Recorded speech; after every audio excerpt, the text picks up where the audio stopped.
obviously, too, as a man, your role at the beginning of the child, as you mentioned, that spirit of play doesn't really come in until they're a little bit older, which is easier for a man. What would you say is some good tips for me entering this right now, especially for that first phase? That's a good question. Well, look, after my wife and I got married, I was about 28 or so, and she's a year older than me. She was ready to have a baby pretty much right away. And I still wasn't firmly situated in my career, although my prospects were good. I wasn't worried about it. And I wasn't in a hurry. But she was more in a hurry. And I thought, well, I don't want to stop her from doing something that she wants. So why am I resistant to this? So I went for a walk and I thought about it, and I thought, okay, well, I have things to do to finish developing my career, and I have to do them right now. I was finishing up my PhD, and I have to do that. There's no way around that. And so nothing can interfere with that, because that's not going to be good for me or for my family. So that's one possibility. And then I thought, well, also, I don't know what the hell to do with an infant. It's not in my, and look, I'm a relatively maternal man. I worked with little kids. I've worked in daycares. I like little kids. And so I'm more prone to take care of little kids than most men by temperament. But even so, infants, I don't know what the hell to do with an infant. So I thought, oh, well, maybe that's the problem. I don't have any problem with kids at all once they're sort of ambulatory, older than 9 months, let's say. And by the way, you can start playing with a baby very, very early. The play is very subtle. Mm-hmm. I had taken my granddaughter, my son's daughter, and put her on my knees standing up when she was about 4 months old. And I got her to play a head bonking game. I'd bring her forward and bonk my head on hers. I go 1, 2, 3, bonk, really lightly, obviously, and then wait, because babies are slow, their pace is slow. 1, 2, 3, bonk. And then I did that 5, 6 times, so she knew the pattern. And then I went 1, 2, 3 and pulled her forward, but didn't bonk her. And she laughed. And I thought, hey, kid, you got the game. You establish that little pattern and then deviate from it. That's the game. It's like peekaboo, too.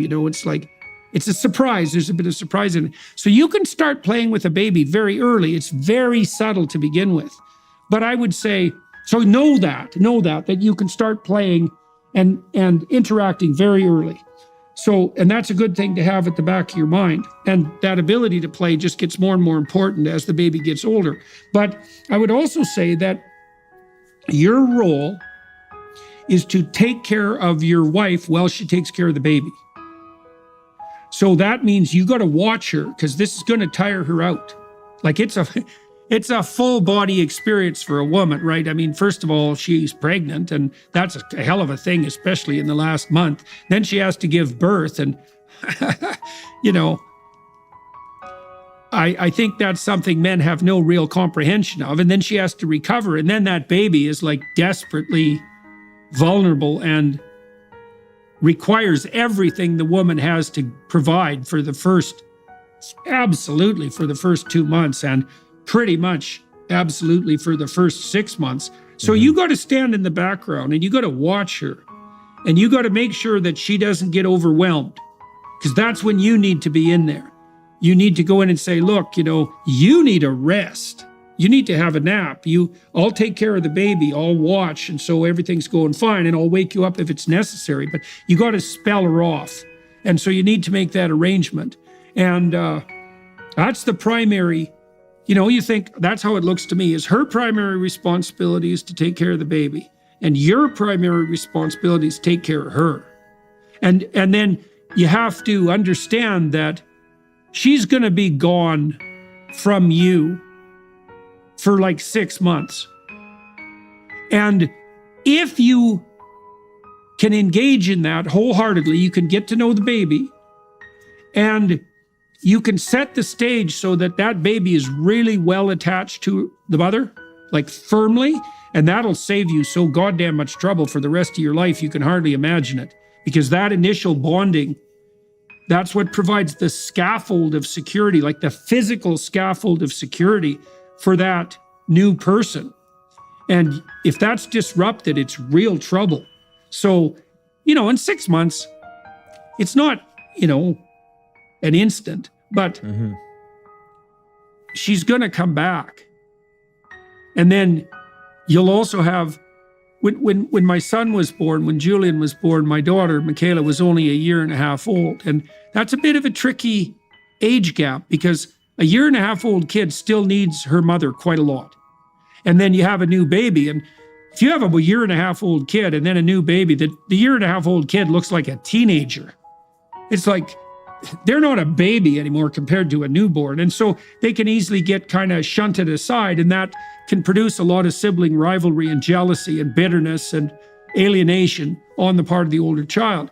So we taught her very early to take care of the new baby and to understand that if she established a relationship with him, that would be a benefit that she could derive from the new situation. She'd have 3 people to love instead of 2, and that's a good deal. The same applies here in relationship to your wife and the new child. It's like you're going to have to let your wife go for 6 months. But if you're very careful with that, as I'm sure you will be, and you really take care of her, she'll come back to you, and then you'll have this other person, a daughter. You'll never have anybody in your life who loves you as much as your daughter will. Mm-hmm. Like if you do that right, and it'll be the same if you have a son. And that is a bloody good deal. I'll tell you, man, I loved hanging around when my kids were little, I would way rather be with them than anyone else. They were fun, and that's, it helps if you have the right disciplinary structure in relationship to your kids and you've worked that out with your wife. So I have a rule. It's a very good rule. Don't let your kids do anything that makes you dislike them. And if you discuss that with your wife and you make that a rule, you can note to each other, that kid's annoying us. That kid's being annoying. And then you can work together and you think, okay, what's annoying? How do we stop it? Because if he's annoying you, he's going to annoy everybody else. And if he's annoying, no one will like him. It's not good for the kid. But if you can get that right, there'll be nothing more enjoyable that you do in your whole life than spend time with your little kids, because they really want to like you more than anything else. And that's a great deal, man. For sure. Yeah, no, I'm definitely very excited for that relationship building. And like you were saying, and luckily in the past, we've had almost a little bit of experience with the flip, where when I got better this year, but in the past when I was a little bit more stressed out about entering a prep, we would communicate before getting into it. In the past, we didn't, but we started to communicate, be like, okay, I'm about to enter a really intense phase of my prep right now. So I just want you to know preemptively, I love you. You're my number one priority. But right now, I may not be able to show you that as much as possible. But I promise afterwards, we will reconnect. We will do everything we can. And also in the process, I will do the best I can. So now that we've practiced that, you mentioned 6 months, it's going to be pulled away. So we've already been communicating, and we will more. And especially you giving this tip, I'll go even talk to her again tonight and be like, I understand that you're going to be stepped away for the 6 months, and give her permission to be there for the baby. And also understand that afterwards we'll reconnect and come back to each other. But rather than finding it out along the way, understanding it before it comes so that we're able to prepare for it and not build any resentment that might come. So the other thing that Tammy and I figured out at that time was, because your wife is going to be very preoccupied with this new person, and to the degree that you want to be around your wife, that's going to leave you on the outside. Like that's going to happen. Mm-hmm. And that's also a place where the kind of resentments that tear families apart can start to develop, because you can be resentful about your wife because she isn't there, and then you can be resentful of your daughter because she's taking you away from your wife.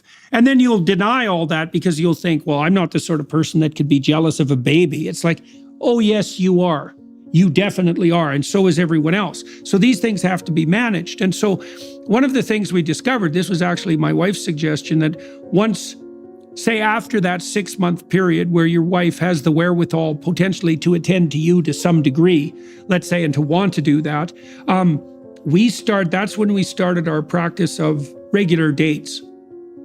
And we have done that for, I don't know how long, 35 years now, like we make dates 2 to 3 times a week, and we've done that for that long.